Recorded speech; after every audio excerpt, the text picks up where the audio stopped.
The trading post on Kepler 442b had seen better days. Nick wiped the counter with a rag that had long since given up being clean, watching the afternoon crowd filter through. Humans, catharic traders with their chitinous shells. Even a few Valorn whose translucent skin shimmered under the station's artificial lights. It was the kind of place where species mingled without much thought to old wars or ancient grudges. Lisa sat at the corner table, her datapad displaying manifest reports she'd been reviewing for the past hour.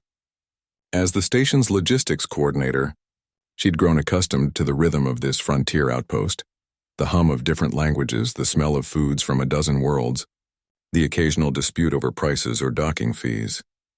The Chixthari mother had been there for 20 minutes, her amber eyes darting nervously as her cub, no more than 4 solar cycles old, played near their table.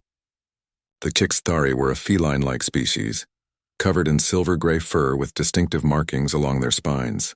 They'd only recently begun venturing into human-controlled space after centuries of isolation. Nick noticed them because the mother kept glancing at the entrance. He'd been tending bar long enough to recognize fear. The raiders burst through the main entrance with the efficiency of professionals. 6 of them mixed species, all armed. The leader was a Sarkoth, his scales marked with the scars of someone who'd survived more fights than he'd lost. Nobody moves. Nobody dies, the Sarkoth announced in trade common, his weapon sweeping across the frozen crowd. We're here for cargo codes and credit chips. Cooperate and you'll have a story to tell. The robbery proceeded with practiced ease. Patrons handed over their valuables. The raiders moved methodically, their weapons never wavering. It was almost routine, until one of the raiders, a human with cold eyes and a ragged scar across his jaw, spotted the Chixthari mother. Well, look at this, he said, his voice carrying a cruel edge. Chixthari merchandise. The cub alone would fetch 50,000 credits on Sigma Station. The mother pulled her cub close, a low growl building in her throat. Please, she said in broken common. Take credits, take all. Leave, child, the scarred human laughed. That's not how this works, kitty. He reached for the cub. What happened next would be analyzed in security footage for weeks. The mother lunged, teeth bared, claws extended. She was fast. Chixthari were ambush predators on their homeworld. But the raider was faster with his weapon. The energy bolt caught her in the chest and she collapsed, but she didn't fall away. She fell over her cub, covering the small body with her own, even as the light began to fade from her eyes. The cub, trapped beneath its dying mother, looked up at the raiders. Its young face was wet with tears, its voice breaking with grief and rage. In heavily accented common, it spoke words that seemed far too old for its small body. Mark every one of their faces. Lisa was already moving. She didn't think about the weapon pointed in her direction, didn't consider the tactical disadvantage or the fact that she was unarmed. She simply saw a child watching its mother die, and something primal in her human brain, something carved by millions of years of evolution of tribal bonds and pack loyalty, of humans who survived because they protected the vulnerable, took over.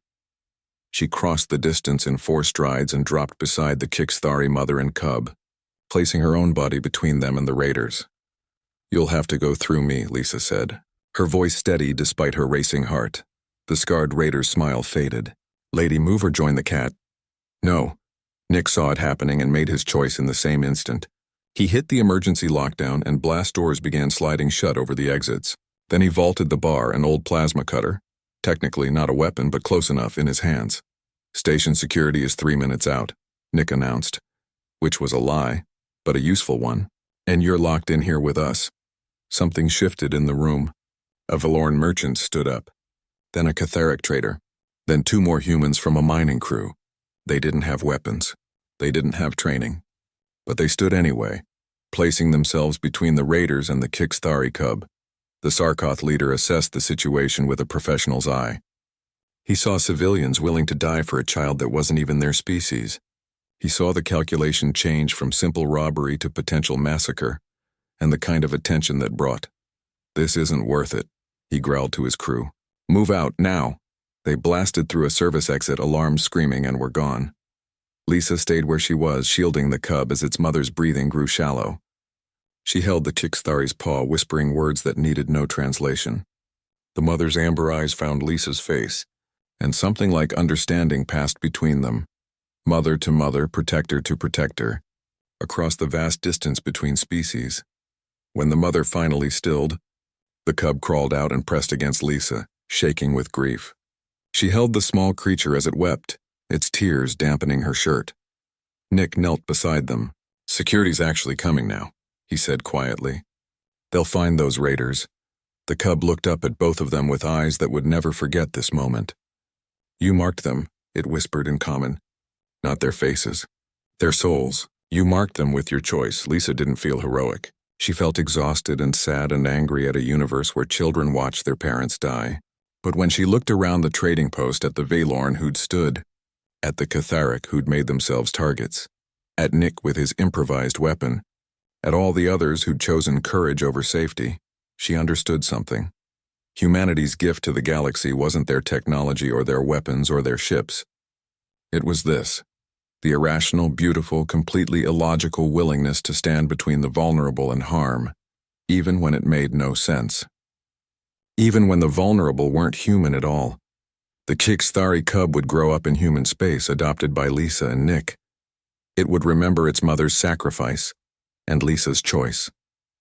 And one day, it would tell others about the humans who taught it that family isn't defined by species, but by who stands with you when the universe turns cold. That's what they meant when they said humans were different. Not stronger or smarter or more advanced, just incapable of walking away, and